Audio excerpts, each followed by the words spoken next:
because I couldn't. Can Cooper leave this class? Yes. And go to a different class, like his own? Like his own. Yeah. Can he just teach himself? He probably could. Alright, like I said, this is one of my favorite units. I really enjoy genetics. I think it's a lot of fun. You guys will get to hear lots of stories about me because I use myself as an example. I am one of 5 children. So you'll get to hear about me and my siblings and how we're related. And then, of course, I have 4 kids. So when we talk about inheritance, I use me and my siblings as an example, and then my children and how I am related to my siblings, and then how my kids inherited things, and it's just kind of a lot of fun. And we'll talk about my parents and then my grandparents, and so I use my family as examples of inheritance.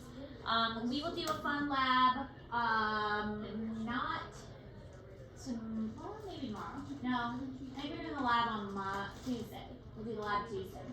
But anyway, we have this is a fun unit. You're probably not gonna like the genetic problems, but that's part of There's the math. not a lot of math. It's kind of like A lot of brain power, though. a lot of brain power. You It's guys not just so use much the math. word It's kind of like word problems, but it's not really math. It's just a lot. It's like a logic puzzle. Kind of a Those logic are even puzzle. worse. What if I struggle?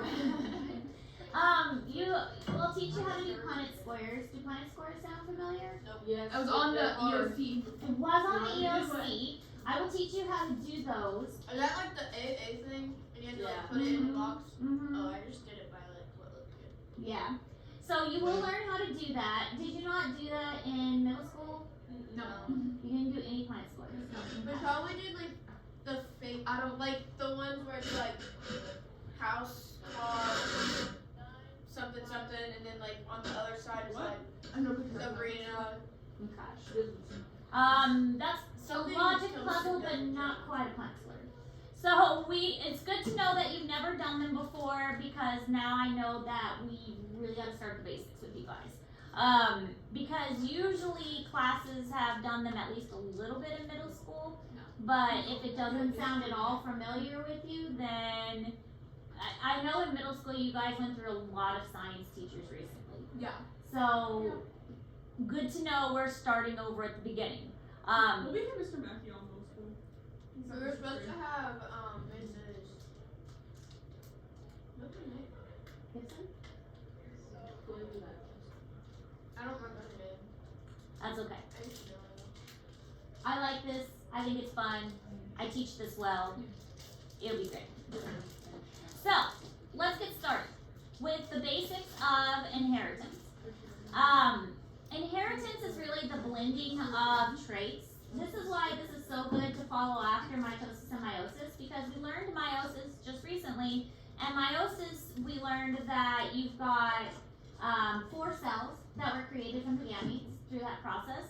And this is how the gametes come together. So you've got egg and the sperm, they're going to come together and they're going to make one whole individual.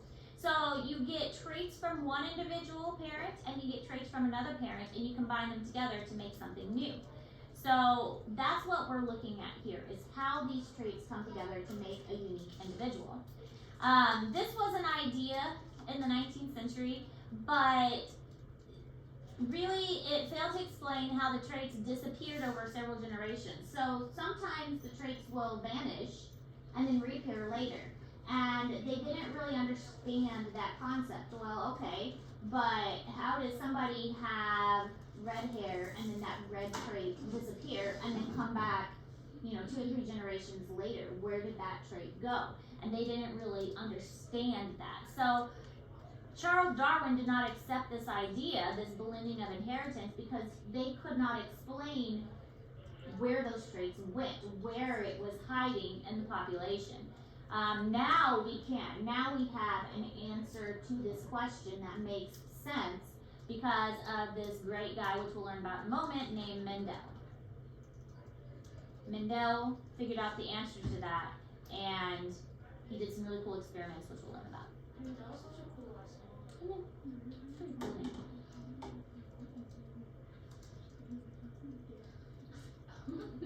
Are you ever gonna bring Liz next week. So probably after. Oh, my land's off. It's gonna be on my birthday, and I swear if I can't get my license because of it. I need to get my nails done. Yeah, I'm supposed to take us to get our Priorities. nails done. You need to get our nails I was done. supposed to take us to get our nails done because I was supposed to take my license test that day. So.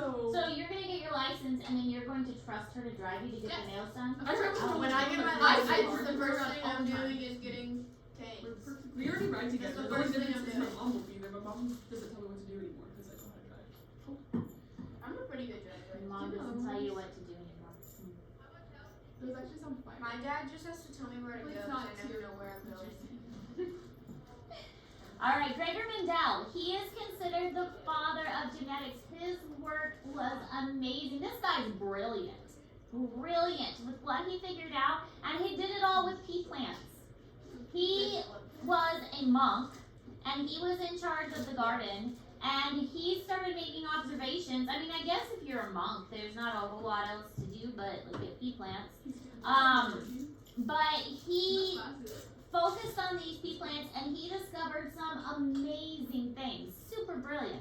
He kept these very detailed records and was able to determine how these pea plants passed on traits from one generation to the next. And he kind of started figuring out, well, this is kind of what I see happening from this plant going on to this plant, from this going on to this plant, and so on, and started putting like these ideas together. So based on his work with these pea plants, he figured out some pretty cool stuff. He just looks smart. He looks The handsome. glass. Oh. He looks smart. Glasses. I'm joking. That receding hairline says all the rest word. I'm joking. It's a joke. Wow. He's kind of got a big forehead. I mean, we Does shouldn't he have judge. lives? I mean, I He's a do a monk. big forehead too, so What's it's a monk?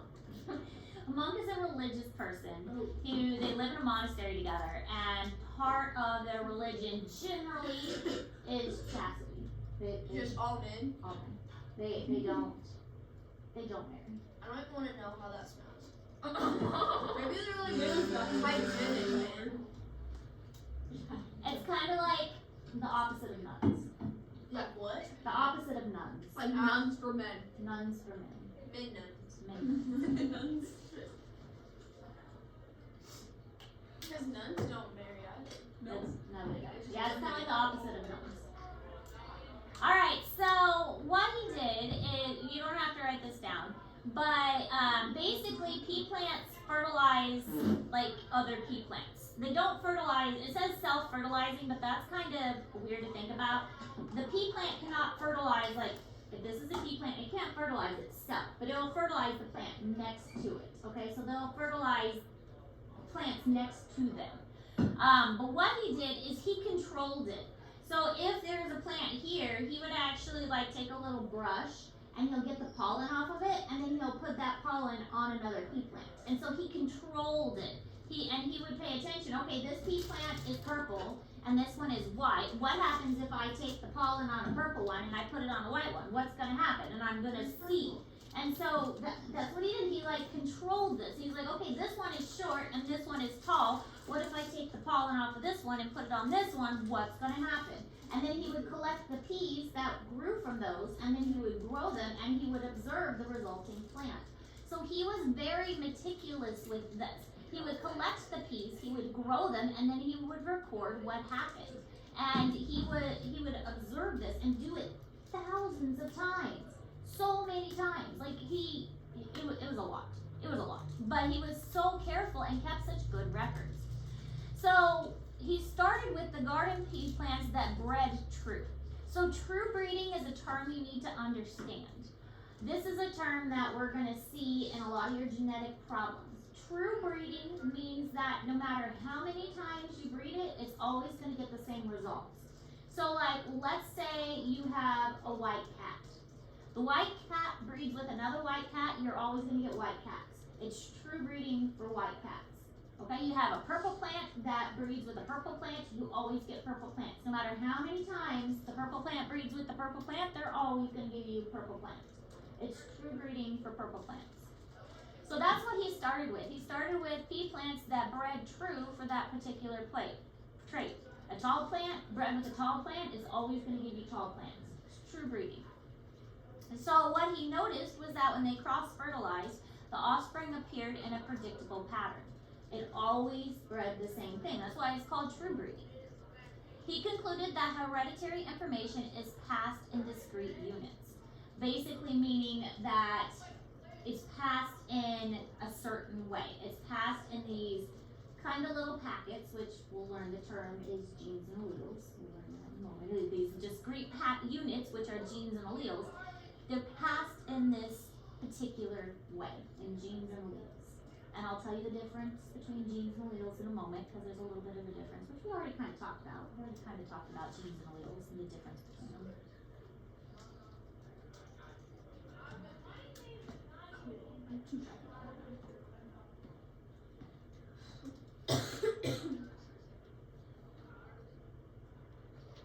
He's figuring all this out by pea plants. He's so smart. Mrs. Ayers, when is your birthday? Last month, Happy birthday. January Happy 14th. Happy belated birthday. How did we not know that? I didn't tell him. It got found out though. We were at school. We Miss were Ayers. at school. You didn't let us wish you happy birthday. It got found out later in the day because some of the teachers accidentally found out. The teachers didn't even know. Some of the teachers found out and then they told some of the students. Miss Ayers. That's so sad. It's I'm not gonna put my sad. calendar for next year. We Also, don't. who decided that we are randomly gonna start doing this thing in advisory? Character strong. Oh my gosh, that's are we doing so that nice. today? Because what is the point? Because The point is to be of strong character. but I have things to I have homework to do in advisory and just took my whole homework period. Just for Jesus. But You have a Tuesday's whole my always week. busiest day because I always come. It's the first day back after the weekend. Always the Okay. So busiest. you have the whole rest of the week to Wait, do so homework. that means No, that we have no, something geometry, I else have to do homework on every Tuesdays now? Every Yeah, it's Tuesday. horrible. Ew, But why are we Tuesday. doing it now?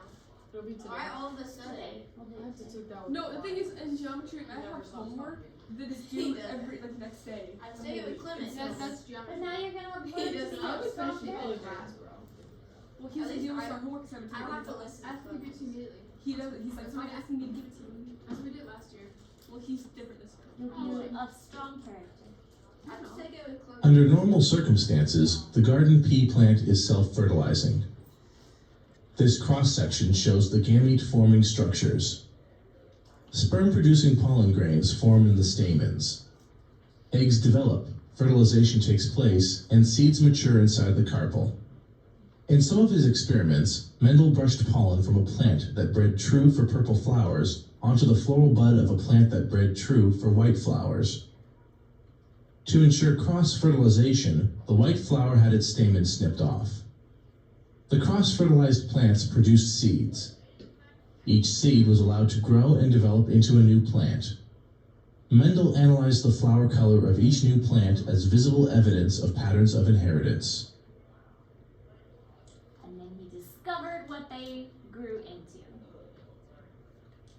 Alright, so as we mentioned, these discrete units that he thought that they turned into, we know them to be genes and alleles, which we'll define in a moment. But the location of a gene on a particular chromosome is called a locus. So genes are the trait that we're looking at. Genes are located at certain places on a chromosome. So here's a chromosome, and they're located at certain areas. These locations don't really change. That's why we can do crossing over with homologous chromosomes, like we learned about in meiosis, is because the location of these genes stay the same. So here is the location for like hair color.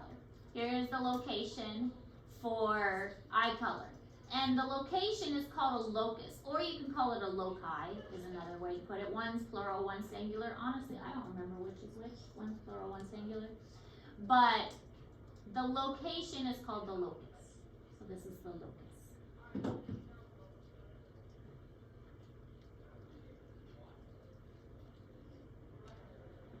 Why didn't we do this on Tuesday?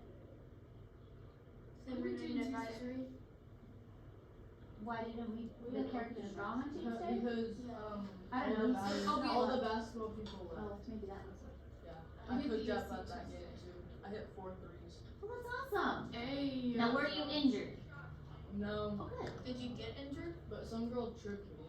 Oh. And I slid like halfway across the floor. But you didn't get injured. How can you slide across the floor and not? Because I was on my butt. Oh, that's not what I said. I had 14 points. That's awesome. Layup too. Hey, get into it. Good for you. What is it? So here are some examples of different loci. Loci must be the plural form. Locus is singular, loci is plural. Here's some examples of different loci on particular chromosomes. And you can see there's multiple on each chromosome. So if this was a homologous chromosome, you'd have the mother and the father next to each other, and each one would be similar for homologous, similar chromosomes. But there are many different genes on each chromosome. Now this shows where the different loci of genes are.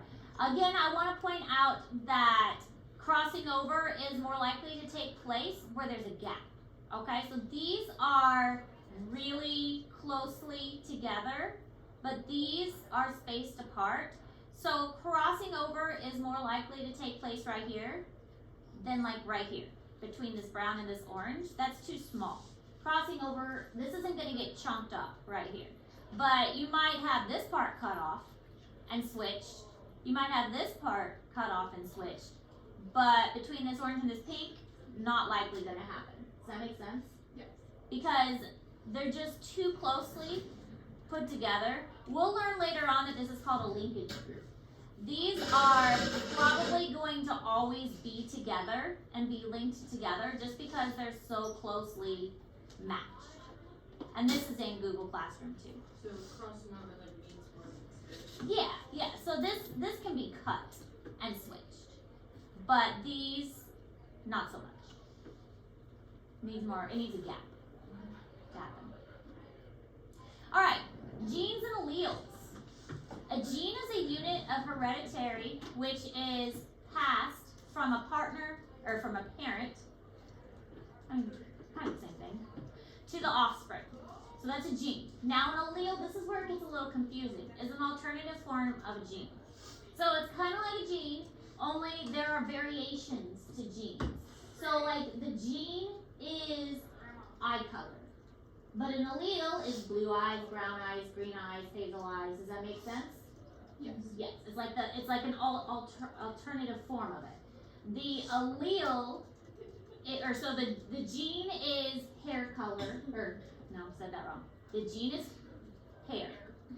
The allele is hair color. Okay? So brown hair, blonde hair, red hair, that's the allele.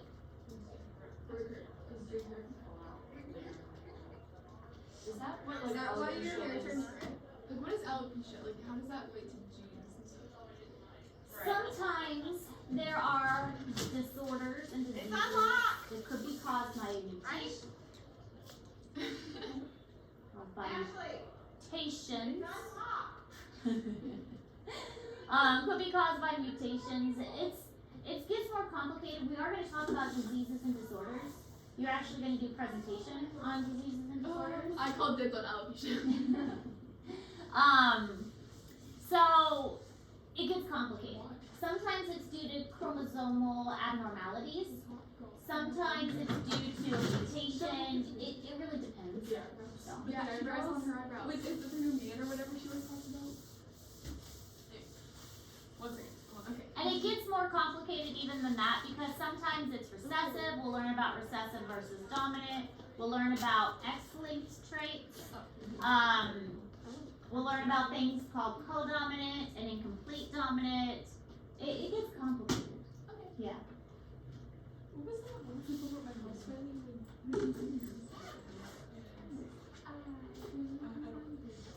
And then there's some traits like how tall you are that's affected by many different things. I was supposed to be tall. would never guess to green. Okay, that was Well, and then there's some things that are affected by, like, outside characteristics. And maybe a person was supposed to be tall, but they didn't get enough nutrition.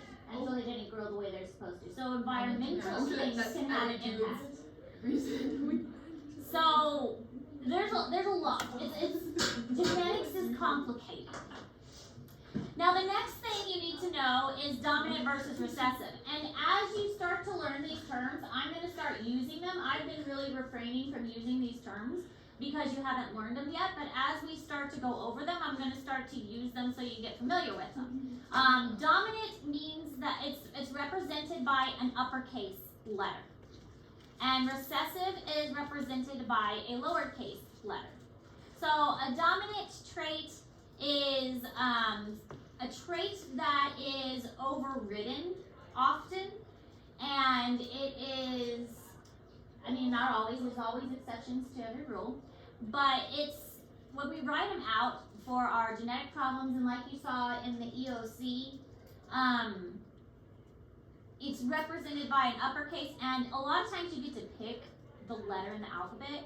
I highly encourage you to pick a letter that the uppercase and the lowercase don't look the same.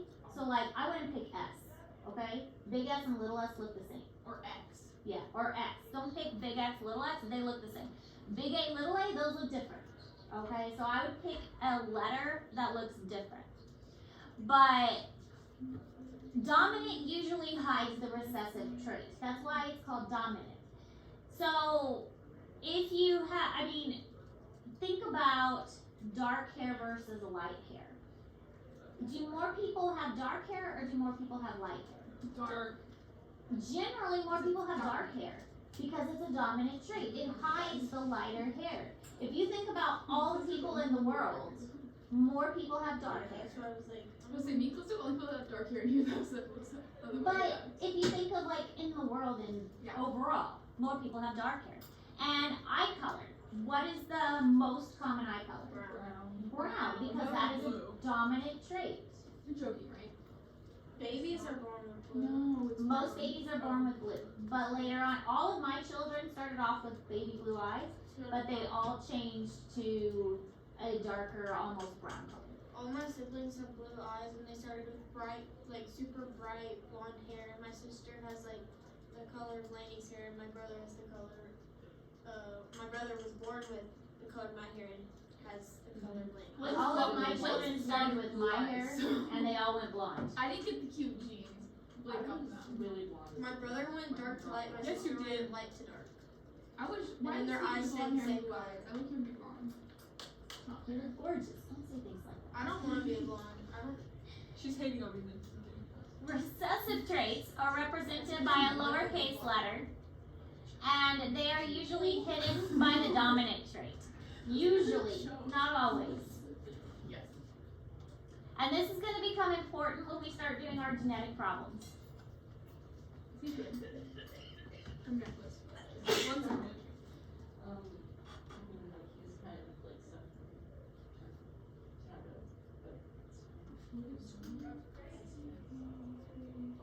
he's like soccer.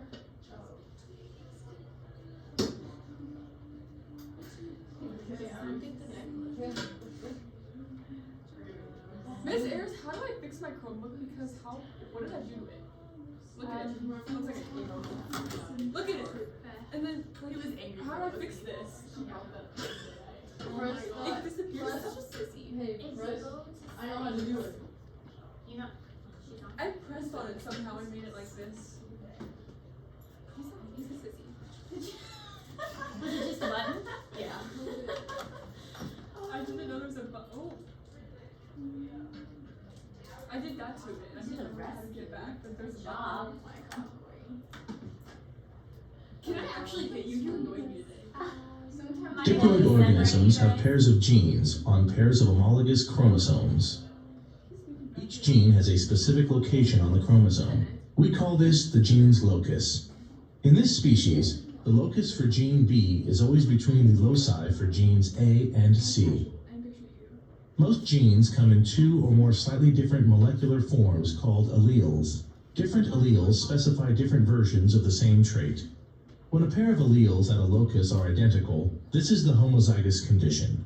When the alleles at a locus differ, this is the heterozygous condition. We'll talk about homozygous soon. We use capital letters to signify dominant alleles and lowercase letters for recessive ones. An allele is dominant if its effects on a trait mask that of any recessive allele paired with it. Okay. We'll talk about homozygous and heterozygous in a moment. Like I said, I'm purposefully not using these terms yet. Aren't these great? The eyes are terrifying. The eyes one is worse. Homozygous. Homo means the same, just like we were doing homologous chromosomes. What is a unibrow? Okay, because he's The special. one looks like Riley. Homozygous means the same. So if we have two big letters or two small letters, that means the same. So this is a homozygous recessive and this is a homozygous dominant. Homozygous means the same. So if we have a big H and a little h, that would be heterozygous. Okay, so a homozygous means that they're the same. Whether it's this would be a homozygous dominant and this would be a homozygous recessive. Okay? Now, heterozygous means one of each. So this is a heterozygous, homozygous dominant, homozygous recessive. Heterozygous are also considered hybrids. So this would be a heterozygous hybrid. And you get a heterozygous by combining two homozygous. Okay, we getting all the words down? It's a lot of words. We're typing. Okay. Well, I mean, are we understanding? Are we understanding? Oh, yes. Homozygous, heterozygous, dominant, recessive, alleles, genes. Well, I already knew it was genes. Okay. I'm not gonna be Well, recessive. I will say, I did not. this next test it takes long. I don't Oh, think is it's it even longer harder. than the last one, Sarah? Well, because this one you'll have to do genetic problems. Oh, I'm good. You'll have to, but I'll also say, all the genetic problems on the test are ones that you will do in class. They're the same genetic problems that you will do in class. So we're gonna know the answers. How long could those possibly You have to take? show your work. But if you get the right answer, You have to do the Punnett-Squares and stuff. Oh my god. Miss Ayers. oh bueno, Guys, any song requests? What's the song? this girl. Again, okay. I wanna do that. Brett was playing that. She told her Alexa started playing it, and then mine started playing it too. I was like, stop. It is kind of fun to have two Alexas because I Your keep making brother's 15. announcements to my daughter. Yeah. Through my son's Alexa. She'll wake me up in the morning through it. She's like, are you awake? I'm like, yes.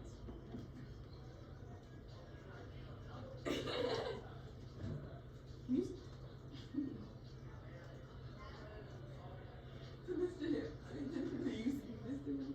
No, so no, you know that. I'm not singing. I want you to be mine. See, I'm not recommending songs to you because every time I do recommend one, you just don't listen and don't play it. Well, if I don't like the recommendation, I won't play it. So stop asking for You should recommendations. probably let it go. What's my, I need my options. Let it go. I don't know what to play. Sticky. By Elsa. Or you should do like, what's the one with Anna and Play Into the Unknown. Into the Unknown? Oh, Abracadabra by Lady Gaga. I hate that No. song. I What even hate is that song? Sing it for me. I don't know what it's like. Okay. No, what's that It's song? so Can you I- play guys? For Abra? the first time. I've never heard that song. Abracadabra. You should play for the first time in forever.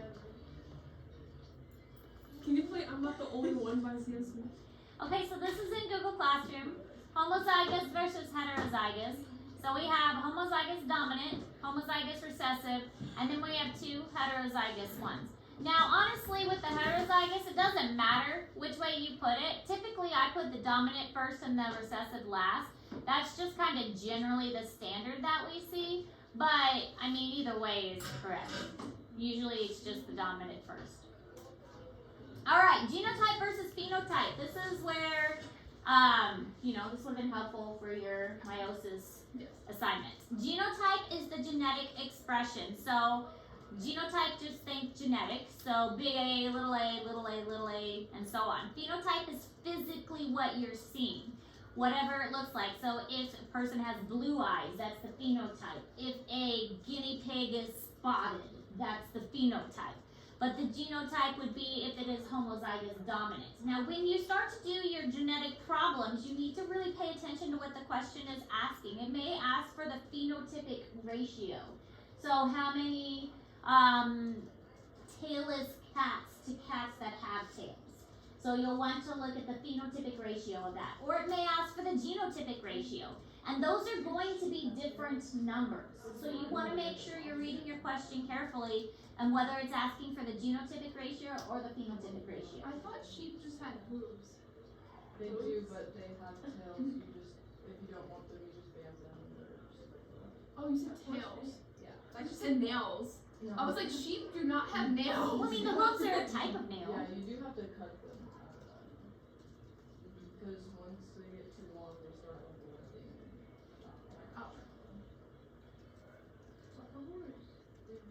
Miss Ayers, do you get really cool like sheds from That's what your we had to do snake? with my horse.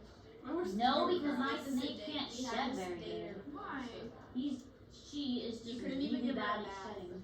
Oh, how many That's times how do you big give her it a is. bath? Like how many times? They a shed year? a lot more when These they're just got younger. Like, I can't As they get bigger, they shed less.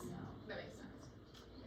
But Ellie she was sheds Got away terribly. with everything, but she was abused for a She while. started shedding at But, like, mid-December, and I finally got her to shed like 2 weeks Otherwise, ago. she would like. And it was take only her after running soaking away. her a lot, and then she only shed partially, so I had to sit there with a container of water and like go like this to get I her. missed your.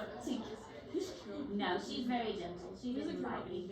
But I had to literally sit there and like peel the shed off of her with water, warm water to get it to come off. Do they die if they don't shed? They can get a buildup and it can cover their eyes and they can get an infection. And it's very uncomfortable. And she still hasn't eaten. She hasn't eaten in like 2 months. And I keep offering her mice.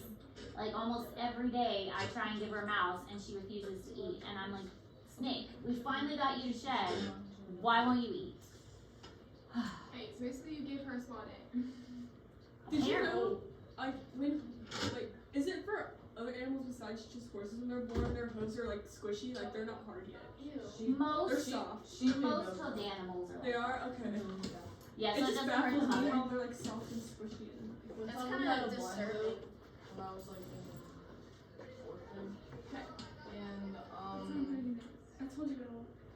she was in the For house, the first but we time. like put her in a plate I'm not even outside, listening. My thing's and she got one of those ones stuck in it, I and she wanted like it. ripped off. Play kiss me. And then Say what? Kiss me. No, horns don't go back in, so just do. yeah. Also, this is bad. Then on that Easter, something twisted her like 2 rounds. That's terrible.